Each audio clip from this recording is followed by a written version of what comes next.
Vamos retomando o capítulo 6, o capítulo do medo, e agora a gente entra na parte do o efeito curativo do amor.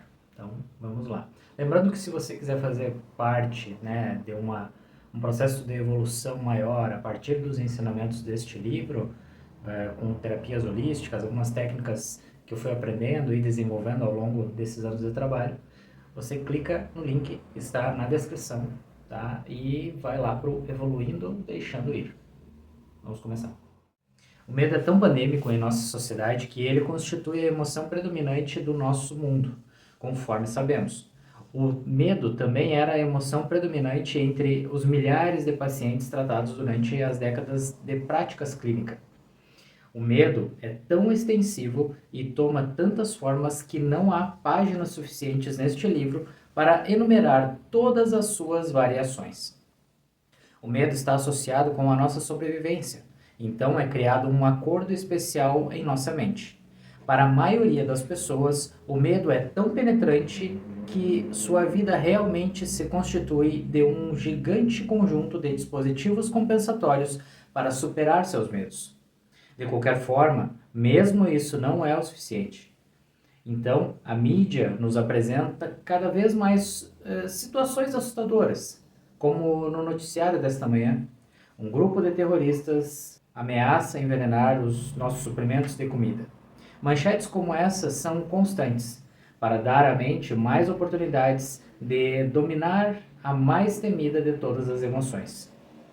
Como diz a letra da música, nós somos pegos entre o medo de viver e o medo de morrer. Quando todos os dispositivos compensatórios da mente falham e o medo surge na consciência como manifestação de ataques de ansiedade ou fobias, a pessoa é rotulada como tendo neuroses e ansiedade. É esclarecedor perceber que o calmante Valium é um remédio mais vendido da América. O medo tende a se intensificar. Portanto, o paciente típico com fobias mostra uma extensão progressiva do medo em mais áreas da vida, levando a cada vez mais restrições de atividades e, em casos severos, imobilização total. Esse foi o caso de uma paciente chamada Beth. Beth tinha 34 anos, mas parecia muito mais velha porque era magra e alta.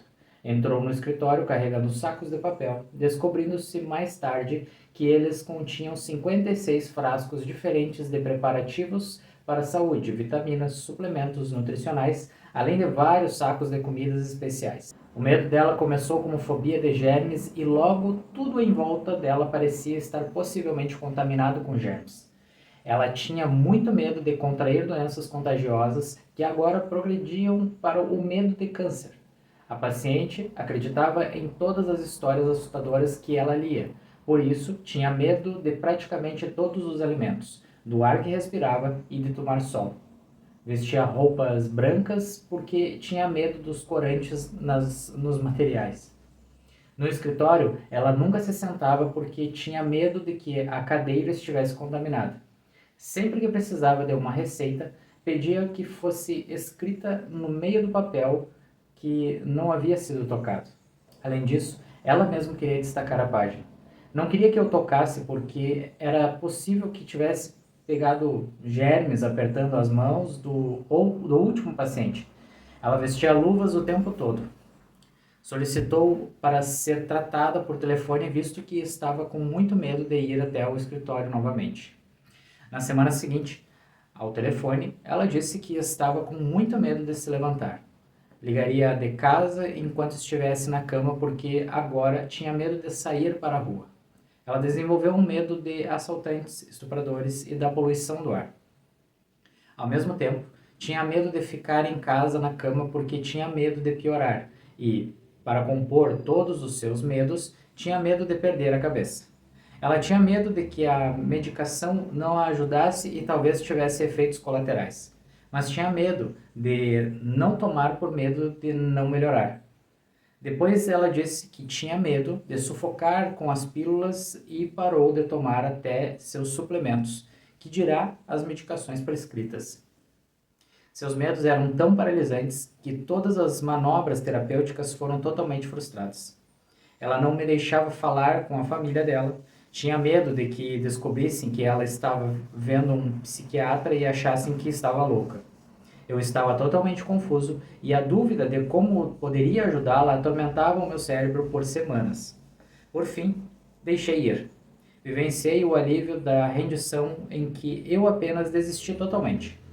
Não existe absolutamente nada que eu possa fazer para ajudá-la. A única coisa que me resta é dar amor a ela.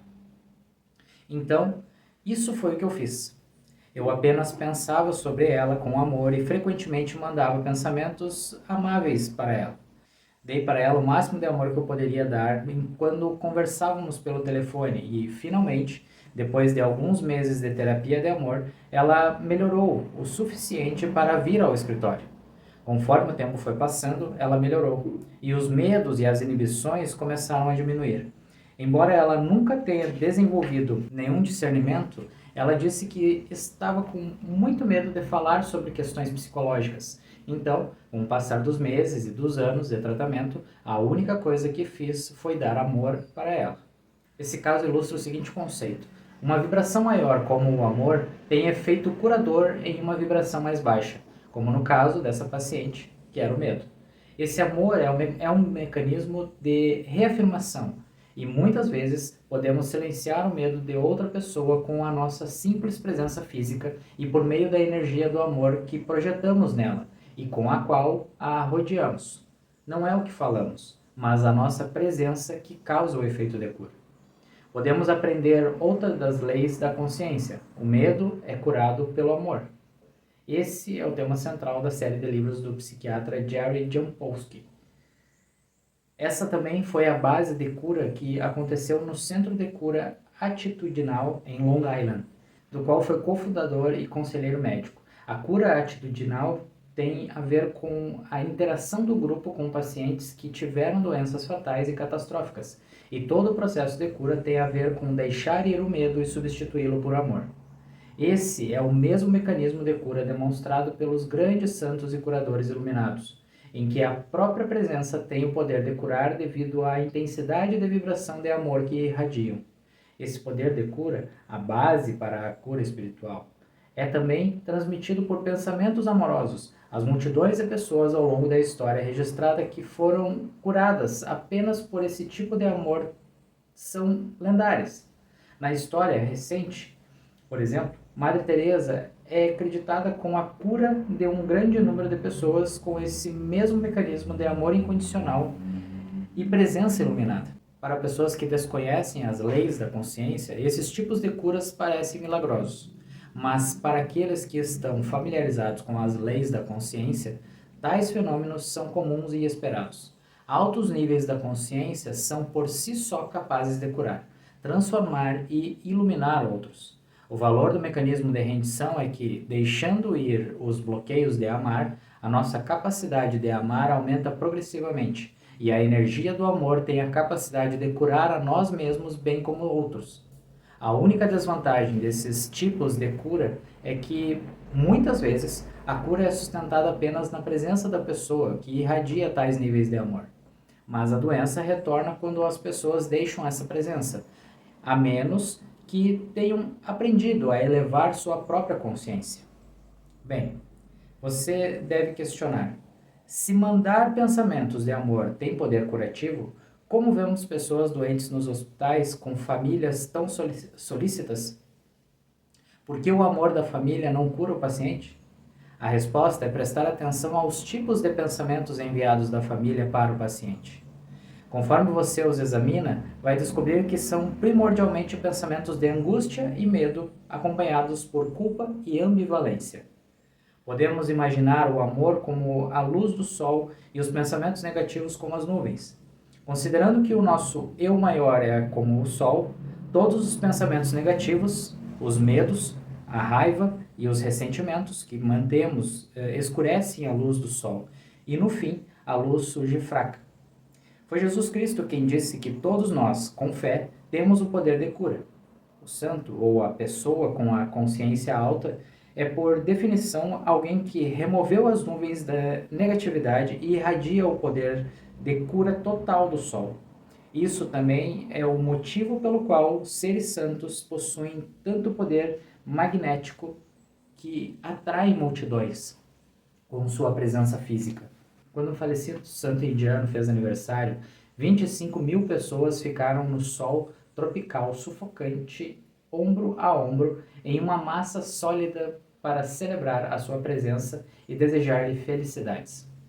Conforme deixamos ir consistentemente nossos medos e permitimos que sejam rendidos, a energia que estava amarrada no medo é abandonada e agora se torna disponível para brilhar como uma energia de amor. Assim sendo, o amor incondicional tem o maior poder de todos, e esse amor é o poder dos celebrados santos. Amor incondicional é também o poder da mãe e do pai, a presença de quem é tão essencial para as crianças aprenderem a amar à medida que crescem. Foi Freud quem observou que a coisa mais afortunada que pode acontecer para nós é crescer e ser o filho favorito da nossa mãe. E aqueles que não tiveram a feliz experiência de serem banhados em amor incondicional enquanto cresciam, existe uma crença comum de que, se não tivermos essa experiência, estamos de alguma forma com cicatrizes ou incapacitados para a vida. Na verdade, não é o caso. Uma pessoa que experimentou uma grande parte do amor na vida mais jovem tem poucos medos e começa à frente, mas o amor é intrínseco a todos nós. Pela própria natureza do nosso ser e pela própria natureza da energia da vida que flui através de nós e nos empodera a respirar e pensar, todos temos a mesma energia vibracional de amor em nós.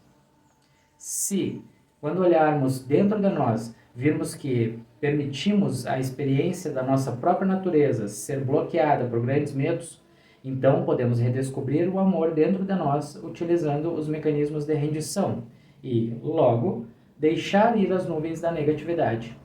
Por redescobrir esse amor interior, descobrimos novamente a origem da verdadeira felicidade. Muito bom. Vai ser curtinho essa parte, porque todo aquele relato que ele traz ali é uma pessoa que já está vivendo numa crise de pânico, né? Ela colocou tantos medos à sua volta que ela estava deixando de viver. Tudo frustrava, tudo trazia medo. E que ela acabou se estagnando, deixando de viver, deixando de fazer as coisas do dia a dia dela, né? E isso acontece muito, gente. Ele cita a questão de remédios. Os remédios, eles, se vocês olharem na parte da palavra mesmo, ele remedia, ele te coloca numa média. Então, a partir dessa média que você deveria estar procurando meios de sair daquela zona de estresse que está gerando a tristeza, a melancolia, a depressão, a raiva, enfim, a emoção que estiver mais latente em você. E para isso, ir atrás de terapia, né, seja psicólogo, seja holístico, enfim, as diversas terapias que nós temos, é um caminho para você encontrar a cura, fazer uns desbloqueios de algumas questões que estão no interior. Como ele disse, no momento que tu rende a parte do medo, tu consegue trazer de volta esse amor. As questões do amor próprio é um amor incondicional por ti, entende? Então, pega toda essa partezinha desse capítulo e reflete em alguns movimentos que você possa fazer para sair desse estado, desse bloqueio da emoção. Seja na parte da culpa, da tristeza e do medo que estamos vendo agora, ou das próximas emoções que vamos ver também. Estamos subindo uma escala das emoções. Estamos indo de frequências baixas para encontrar uma frequência mais elevada, que é o amor, é a paz, é a iluminação, certo? Então, agradeço por você ter participado aí hoje e na próxima parte entramos no Assumindo a Sombra. Bem interessante. Ok? Até mais.